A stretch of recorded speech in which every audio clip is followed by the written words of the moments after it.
Not Pyrrha! Why? 2 hours later. Okay. I'm okay. I can do this. It's not fair! 6 hours later. Okay.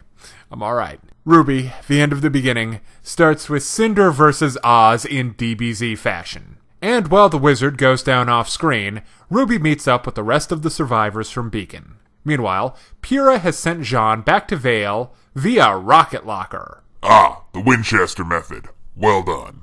And then Pyrrha goes to the top of the communications tower to confront Cinder. It's an epic battle, but then, just when it looks like something horrible and unspeakable is about to happen, Rwby arrives just in time to defeat Cinder. And then Pyrrha goes to hang out with Gwen Stacy and Old Yeller on planet Alderaan.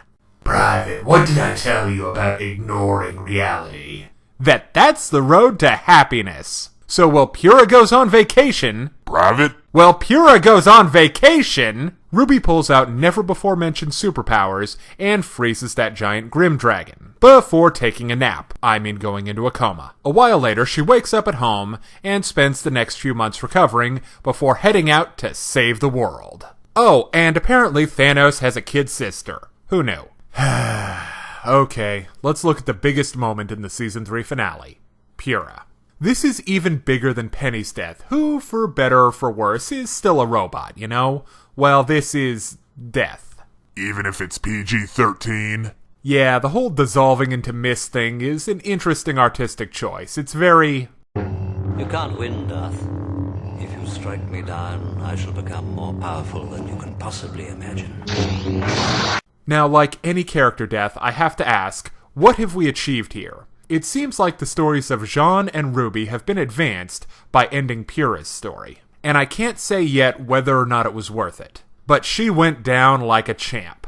The fight with Cinder is Pyrrha's finest moment. She uses all her skills, and it's awesome. But really sad. The other big reveal in End of the Beginning is Salem. She's Ozpin's mortal enemy, and the mastermind behind it all. Where's a flying house when you need one?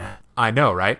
It's been a long time coming, and I'm very happy we finally have a face to put to this menace. Beyond that, I can't really say too much about Salem, other than I'm not really fond of her theme song, Divide. I think it's the fact that they sort of try to split the difference between subtle and haunting, and this big, over-the-top villain anthem. I'm also confused by the lyrics of the song. They refer to Oz repeatedly as if he'd committed some horrible crime against Salem. And I don't really understand. Are they seriously trying to make her out to be the aggrieved party here? Finally, let's talk about Yang. Of all the stories in Season 3, hers is the saddest. The blonde bombshell was once this bright explosion of positive energy, and it sucks to see her so broken, so beaten.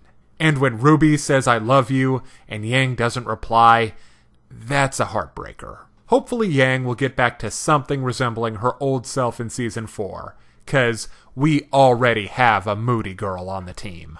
Okay, now it's time to break down the good and the bad in Rwby, the End of the Beginning. On the good side, Pyrrha lived and died like a hero. The face of evil has finally been revealed, and the next phase in our heroine's journey has begun. On the downside, the fight between Cinder and Ozpin is not satisfying, and Salem could have gotten a more consistent theme song. But I still give Rwby, the End of the Beginning, a 4 out of 5. Now, if you're interested in more reviews of anime, movies, TV shows, comic books, or video games, check out my channel on YouTube at StupidPrivate913, or find my Facebook and Deviantart pages for video updates and more. Thank you for watching. Hey kids, today's show is brought to you by the letter 4 and the number potato! I'm a stupid private.